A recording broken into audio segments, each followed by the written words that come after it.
큰일 납니다. 바람막이에서 날아가면은 9시 뉴스에 나오게 됩니다. 구독과 좋아요 눌러주세요.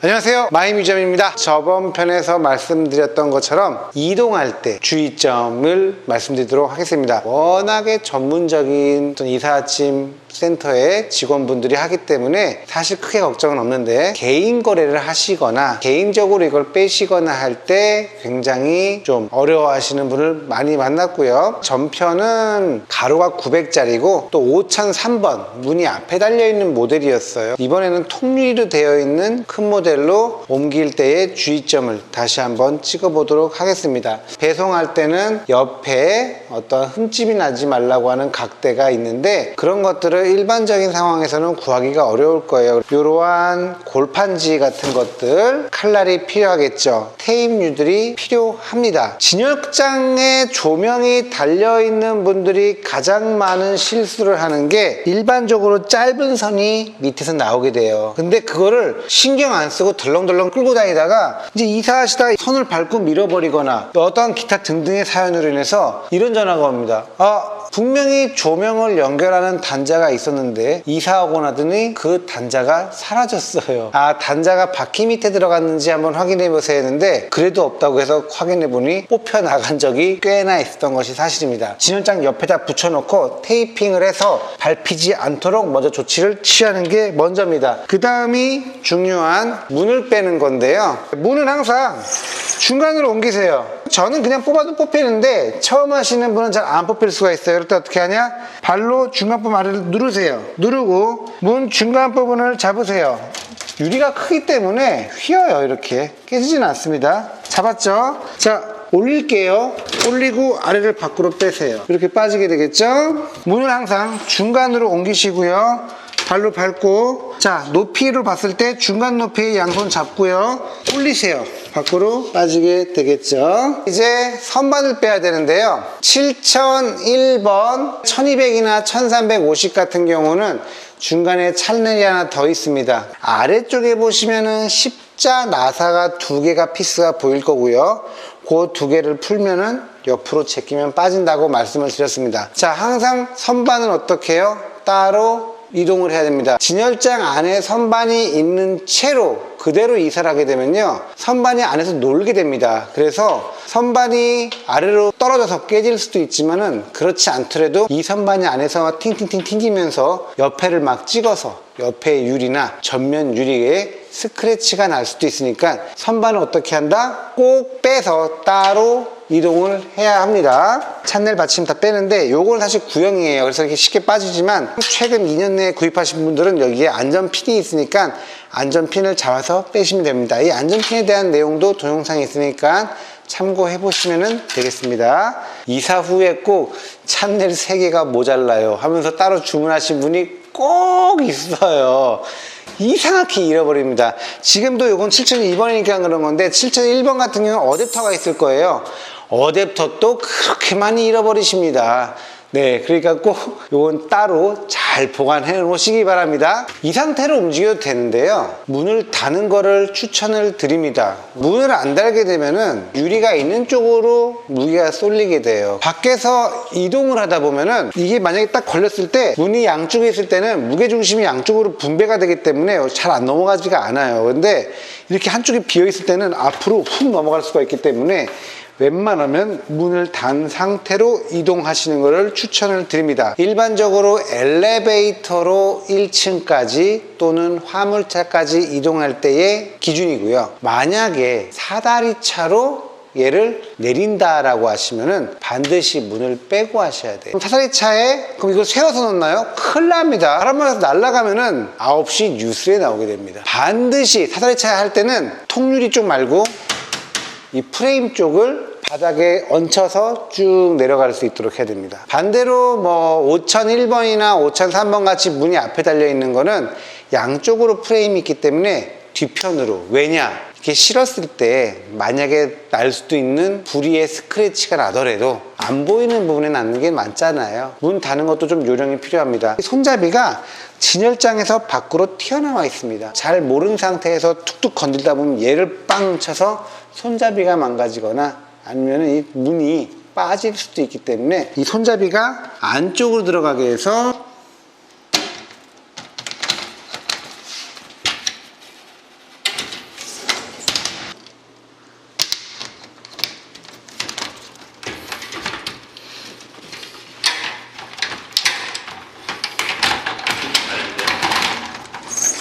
테이프를 두 가지 갖고 왔는데 이 테이프는 접착력이 일반적인 시중에 파는 것보다 약합니다. 뜯어도 끈끈이가 묻지 않아요. 저희는 대량으로 쓰기 때문에 이거를 좀 공장에서 많이 받다 보니까는 좀 부탁을 해서 끈끈이 성분을 좀 줄인 상태로 구입을 한 건데, 일반적인 마트에 파는 이런 테이프에서는 끈끈이가 상당히 많이 묻어 있는 경우는 얘를 나중에 뗀 다음에 골치 좀 썩을지 몰라요. 왜냐? 끈적한 게 묻어서 이거 떼느라 시간 다 가거든요. 그럼 나는 애초에 이런 거 스트레스 받기 싫다라고 하시면은 이런 테이프를 사시면 되긴 해요. 대신 이거 가격의 10배입니다. 필라멘트 테이프라고 검색을 해보시면 나오게 되고요. 가격은 몇 배? 10배. 문짝이 떨어지면 안 되겠죠? 붙입니다.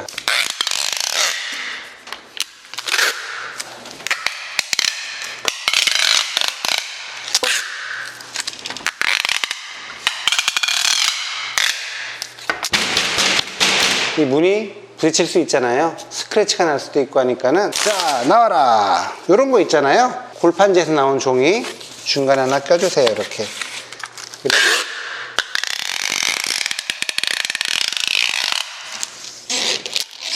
이렇게만 붙여주시면 돼요. 끝. 가장 많은 파손이 일어나는 부분이 차에 실었을 때 이 모서리 부분이에요. 그래서 아까 전에 제가 이런 거를 준비해 주세요 라고 했던 거고요. 그냥 대강 뜯으세요. 괜찮아요. 많이 준비를 해주세요. 그래서 이렇게 감싸는 겁니다. 어렵지 않겠죠? 근데 이걸 다 감싸기 싫어요 라고 한다 그러면은 줄이 묶이는 부분만 해도 괜찮은데 이렇게 줄이 묶이잖아요. 근데 웬만하면은 하시는 게 좋고요. 특히 이런 7001번처럼 통유리의 경우에는 이 모퉁이가 다 유리입니다. 그래서 이런 데는 반드시 이렇게 막아 주어야 합니다.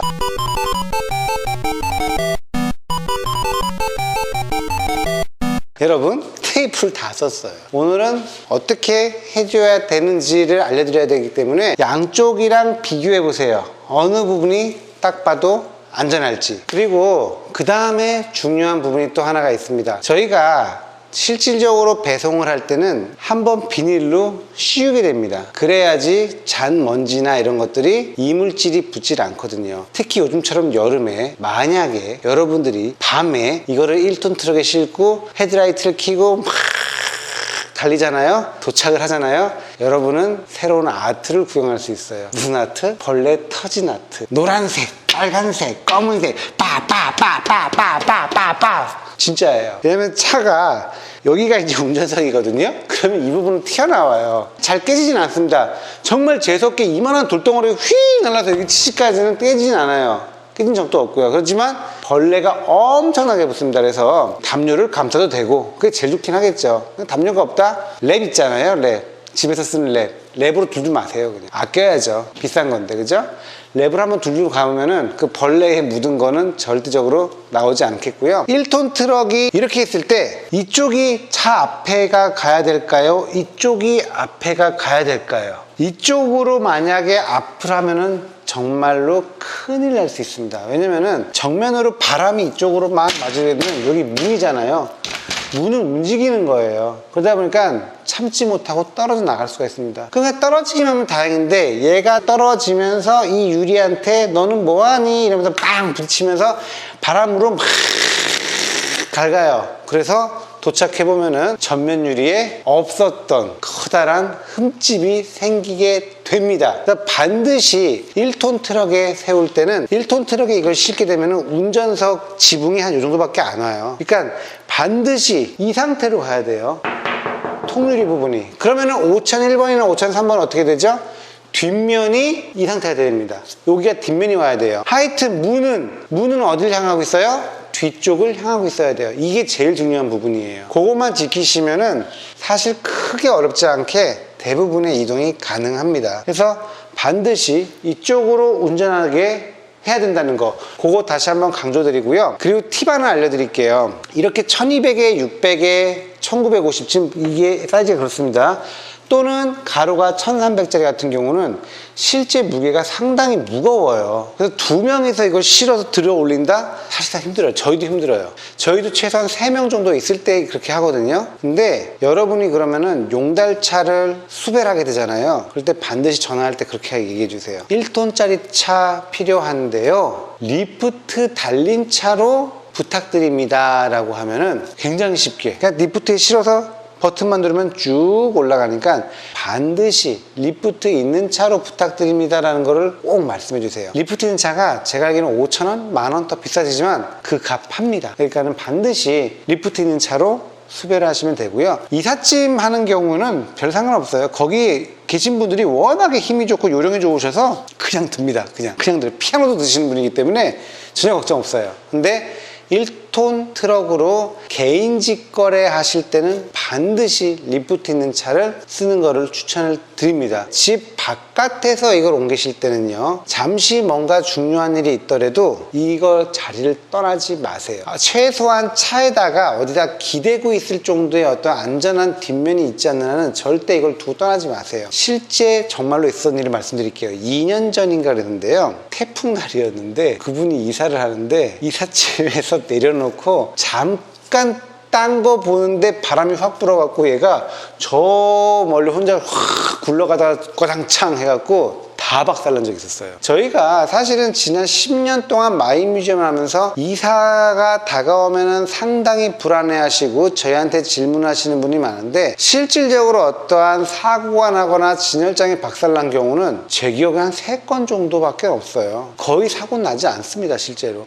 사고가 나봐야 따로 갖고 가던 선반이 깨지거나 뭐 이 정도의 사고지, 진열장 본체가 부서진 적은 정말로 낮은 비율인데, 그게 보면 대부분이 언제 그러냐면은 다 내리고 나서 화물차에 옮겨 싣기 전에, 그때 잠깐 이거를 방치하고 있다가 바람에 무너지거나 이런 경우가 대부분이에요. 그래서 여러분들이 항상 할 때는 밖에서, 특히 조금이라도 바람이 분다 이러면은 밖에 나가셨을 때 항상 이거는 잡고 계셔라. 그거 꼭 부탁 말씀드리겠습니다. 사실 여러분들에게 오늘 이 방송 찍은 거는 뭐 재밌는 유익한 방송이라보다는 유익하죠.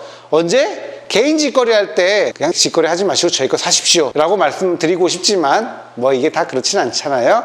개인 직거래 할 때는 꼭 이거 한번 보시고, 또는 이사를 하더라도 이걸 한번 보셔야 이삿짐 센터 분들이 오셨을 때 이렇게 해주세요 라고 하는 게 좀 더 말씀드리기 편하니까 꼭 한번은 시청해 주시기를 바랍니다. 저번 편에서도 옛날 좀 오래된 저희 진열장을 갖고 조금이라도 약간 신형에 가깝게 느끼실 수 있도록 하는 거를 말씀드렸는데요, 그러다 보니까 전화가 굉장히 많이 왔어요. 이거 찍었는데 오늘 첫날이거든요. 근데 7001번을 찍었는데 7001번 업그레이드 전화가 안 오고 제 거 5001번, 제 거 5003번 어떻게 좀 해주세요. 됩니까 안 됩니까? 결론 말씀드릴게요. 되긴 됩니다. 되긴 돼요. 근데 조금 어려운 부분이 있는데 제가 그건 전화상으로 충분히 설명은 드릴게요. 되긴 됩니다. 오케이 나 해볼게 라고 하시는 분들은 바로 하실 수 있도록 저희가 도와드리도록 하겠습니다. 본격적인 여름이 다가오고 있습니다. 여러분들 건강 잘 챙기시고요,